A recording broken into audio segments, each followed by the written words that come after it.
Hi guys! Today we are going to unbox our new mower. And it is very exciting because we have no lawn mower. We broke the other one, the last one that I've used in my last videos. Then I broke the streamer. So I will not say I broke it. It's given up on me. Yes, so today we are unboxing our new gardening tool. So today we are going to unbox this Cobra Airmow 51Pro and powered by Honda. Oh ho ho. It's quite a big box.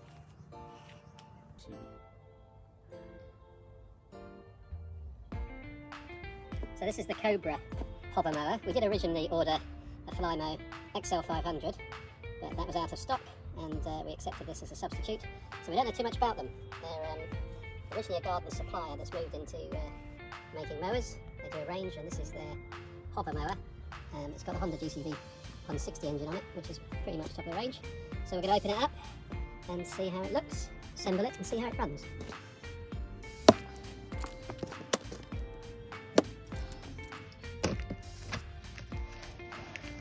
You bought it from cheaplawnmowers.com. Ta-da! It's here. Let's see what's under the box. What I'll get to. It even comes with engine oil. Just in case. Now,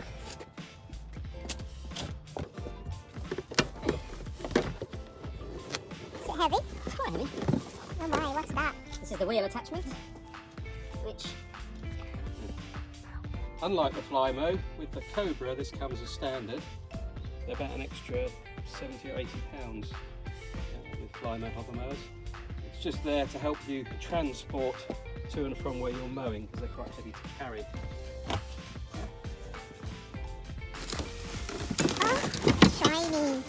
it's too shiny to use. Whoa. It's already broken before we even...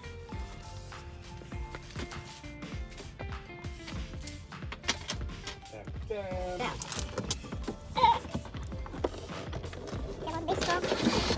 Whoa, strong man.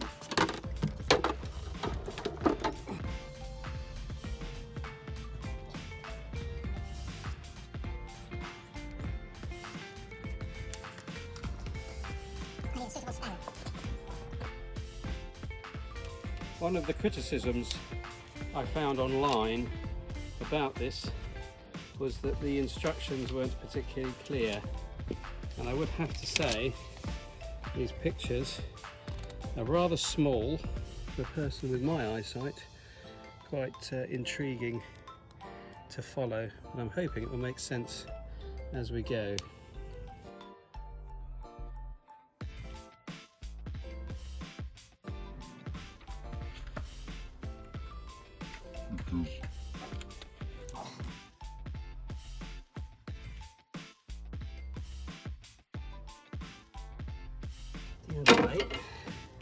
Right. Is it a struggle to put it? It's not necessarily a struggle, it's just not necessarily on that logical. No, it must be that way. It would have to be that right. Okay, that could be. Doing exactly what So he is googling online said. The instructions how to are put it, clear. how to assemble this machine.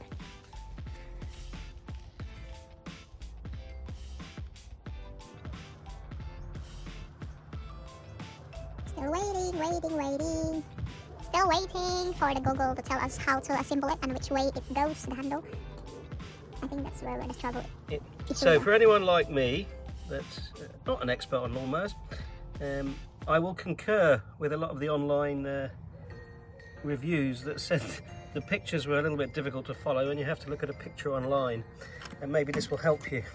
This is the first hook they refer to, and best I can tell from the pictures this is for locking the arms into place, You have to slot this in there, this on the inside, and then bolt it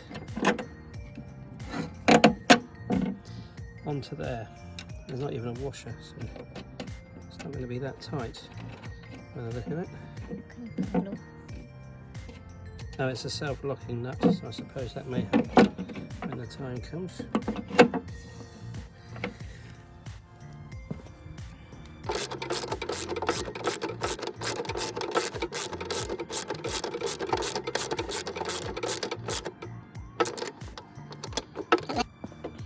There's no such thing as pretty bolt.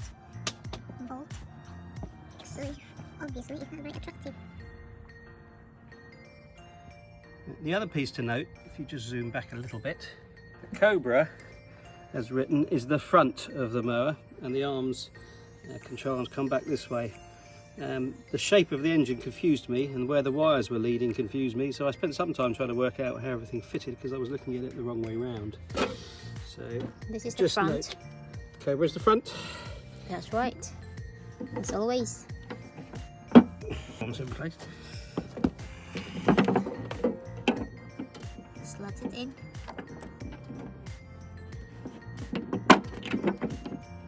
Slot that in, and then Boom. on it. And that's that. Whoa.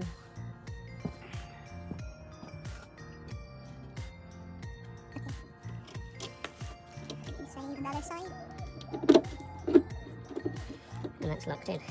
Same as well on the other side. And it's just...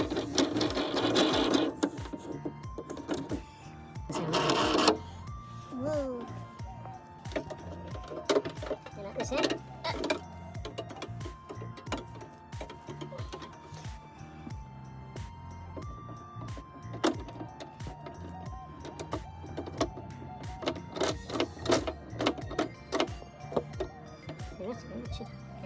Locked in. That's it, then lock it up right. There's it now. Yeah.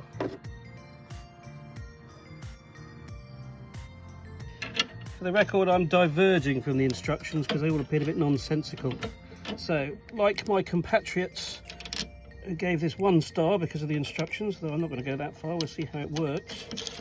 I will say the instructions are illogical, so I'm going to put it together in the order that makes sense to me, and when we get to the end, I've either made a complete cock-up where it works perfectly.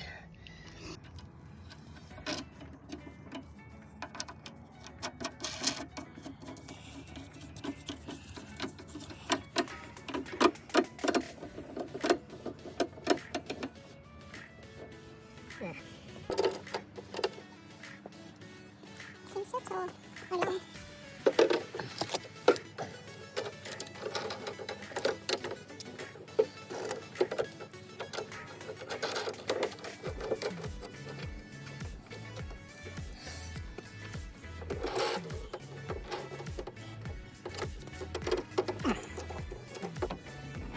Probably, as with lots of bolts, I shouldn't have tightened the other side until I put that one on.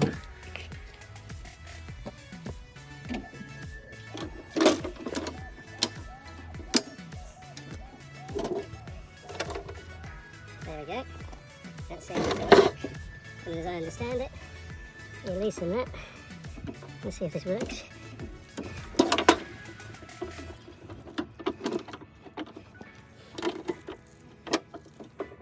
Wow. It's a lot of complicated things. I definitely could not use it without you. Yeah. It locks up for use. And then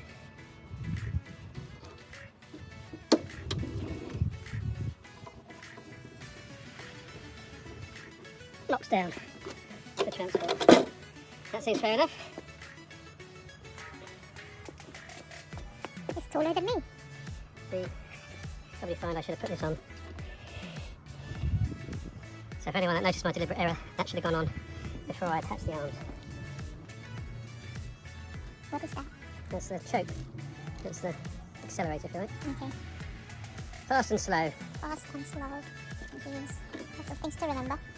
Just brake in case it will drag you.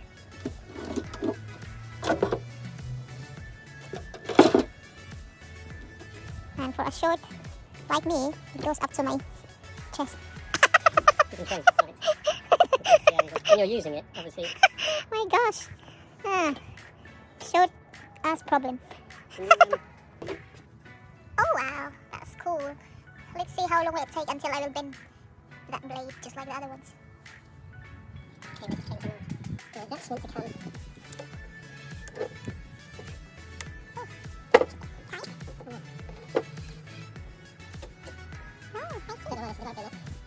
So you can start it. Oh, okay. Yeah. It is very exciting. We can finally cut the grass properly. In contrast to the mower instruction booklet, which is in English only, and which I would strongly suggest common sense is probably the biggest part of that. The engine by Honda, and we have the GCV 160 on this, has a very complete, detailed manual in multiple languages. So the first thing I want to check is how much oil to put into it.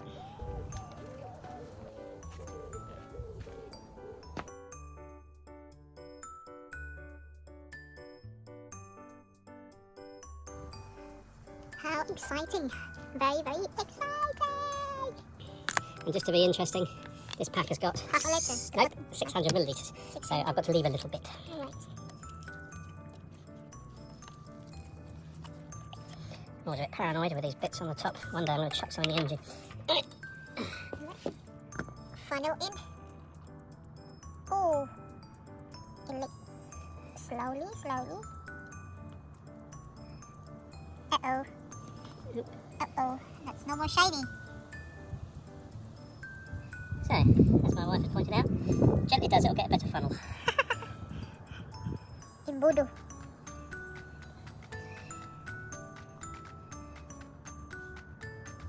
A little bit more.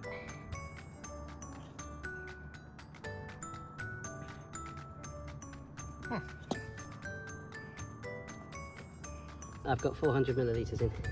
Alright, I have to do half again. okay. Okay. I'm going to stop there.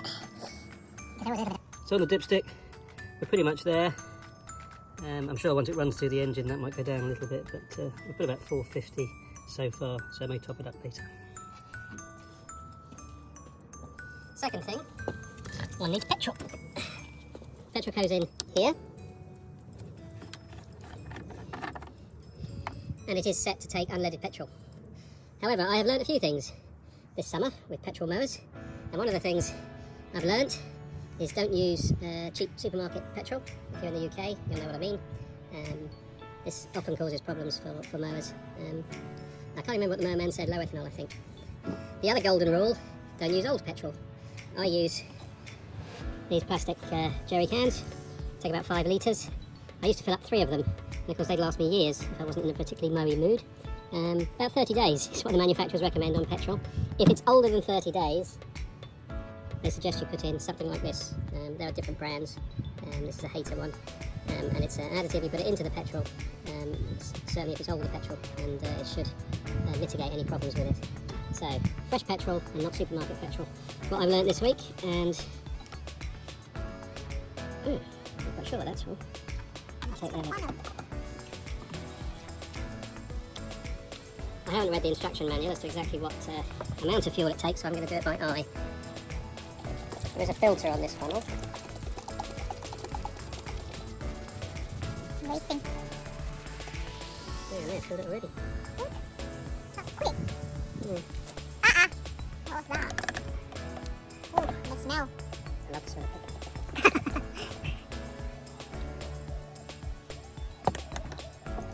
It should tell you how much It doesn't. It doesn't?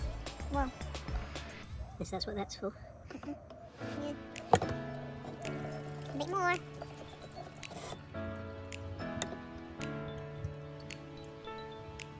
Yeah, that's about it. I think you're right. Certainly got enough in.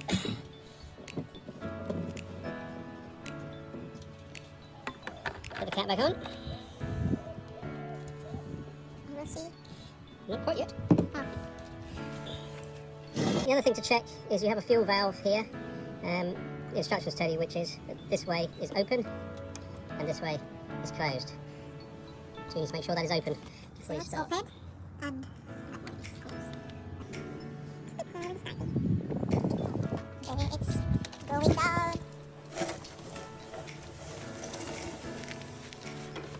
With one spacer, you can use that on the blade to lower the blade and cut shorter. I'm not using it, and that's what this spanner that came with it is for.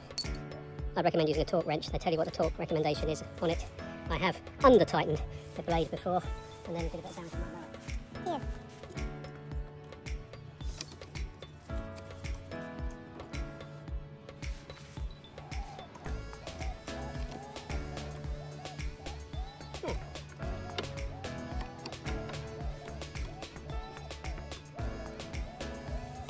Right. So you can use this with the So you can use this with the wheels down, but it is a hover mower, and the whole point for me is that it hovers. So we haven't got time to do a big old job now, so we're going to do a quick run, check everything works, and then we'll come back tomorrow and do a full practice trial run, cut the grass, and see what we think of it. Just because we spend this time putting it together, we want to run it. So to start it, doesn't appear to be. No, it doesn't appear on there. Yes, make sure there's nothing No. wrong. It says to put the choke up, brake off, and there is a foot. I wouldn't stand there, look over there. There is a foot press. I think I meant to lift it, my memory from fly modes of old, and then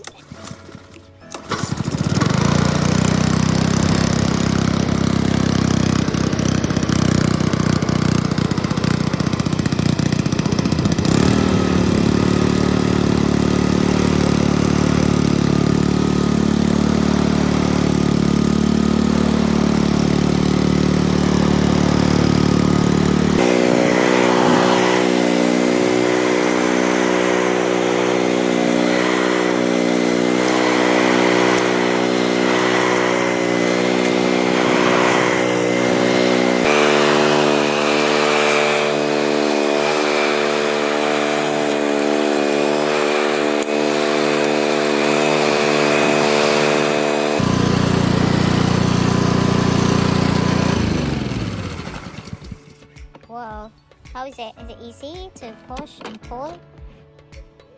Well,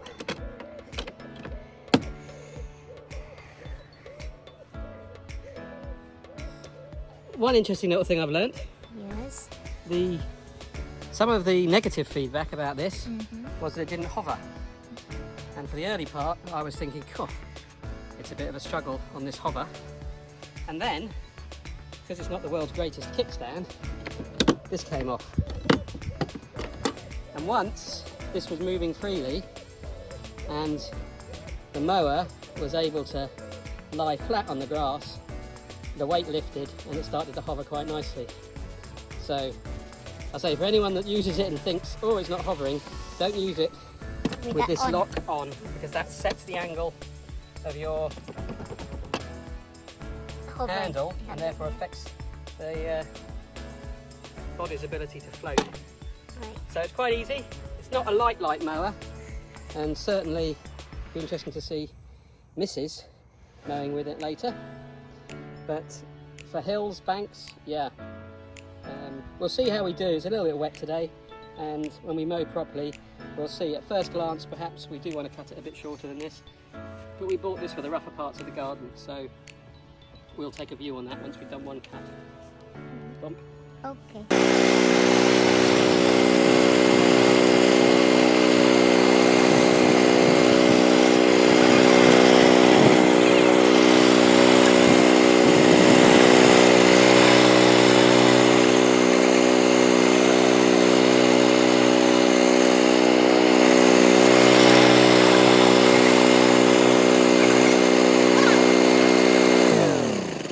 So yeah, it is a lot easier to cut the grass. It is very soft, smooth, and yes, I'm very excited for tomorrow.